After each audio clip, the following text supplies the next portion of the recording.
We're counting down the top 10 fantasy basketball centers for this season. Coming up next on Beat the Odds, don't go anywhere. Hello, sports fans, and welcome back to another episode of Beat the Odds. We are going to count down the top 10 centers for this basketball season here. If you like this type of content, be sure to like the video, subscribe to the channel, and ring that notification bell so you'll be notified whenever we drop an episode.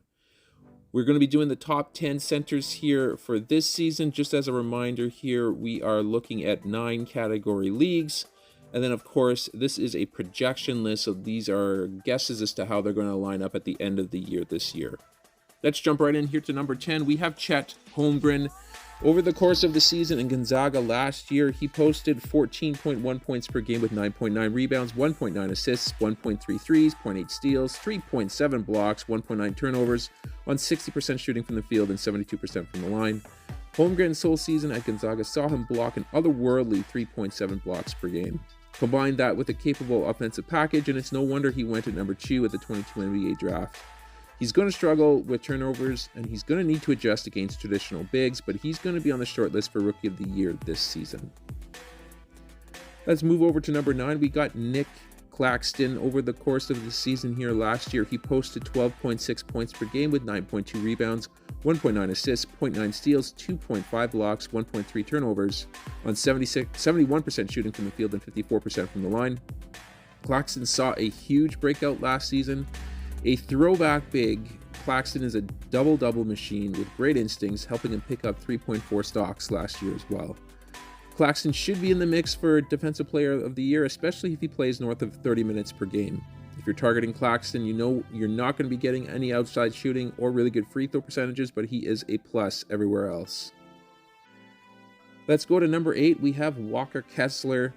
Over the course of the season here last year, he had 9.2 points per game with 8.4 rebounds, 0.9 assists, 0.4 steals, 2.3 blocks, and 0.8 turnovers on 72% shooting from the field and 52% from the line. Kessler and Claxton carry really similar profiles coming into this season. Both are low-end double-double threats with almost identical shooting percentages. Kessler is slightly better than Claxton on a per-minute basis. So even though Utah's front court is deeper than Brooklyn's, Kessler will still be a standout center in fantasy as well as reality. Moving to number 7, we have DeAndre Ayton. Over the course of the season with the Suns last year, he posted 18 points per game with 10 rebounds and 1.7 assists, 0.1 threes, 0.6 steals, 0.8 blocks, 1.8 turnovers, 59% shooting from the field, and 76% from the line. Ayton was the biggest beneficiary of the Damian Lillard blockbuster trade to Milwaukee. He will be featured on the rebuilding Trailblazers squad, so it's safe to project that Ayton will see increases in almost every counted category. Ayton won't be a standout on defense, but he has the ability and opportunity to lead the league in 2010s this season. Let's go to number 6. We got Nikola Vucevic. Over the season here last year, he posted 17.6 points per game with 11 rebounds, 3.2 assists, 1.5 threes, 0.7 steals, 0.7 blocks, 1.7 turnovers on 52% shooting from the field and 84% from the line. Vucevic is the model of consistency in this modern NBA. Both his per-game averages, which were the same as last season, and his availability, as he was only one of 3 players to start in every game here last season, are something to behold. Vucevic is now 32 years old, so there is a reason to believe that there is a decline that's on the way. But with no one really fighting Vucevic for minutes on the Bulls, I think he still remains a great value at his ADP. Let's go to number 5. We have Miles Turner. Over the course of the year here last year, he posted 18 points per game with 7.5 rebounds, 1.4 assists, 1.5 threes, 0.6 steals, 2.3 blocks, 1.7 turnovers on 55% shooting from the field and 78% from the line. Turner's not going to wow you with his rebounding prowess, but he is on a small list of players projected to hit a 3 and block 2 shots every game. That alone vaults him up the board.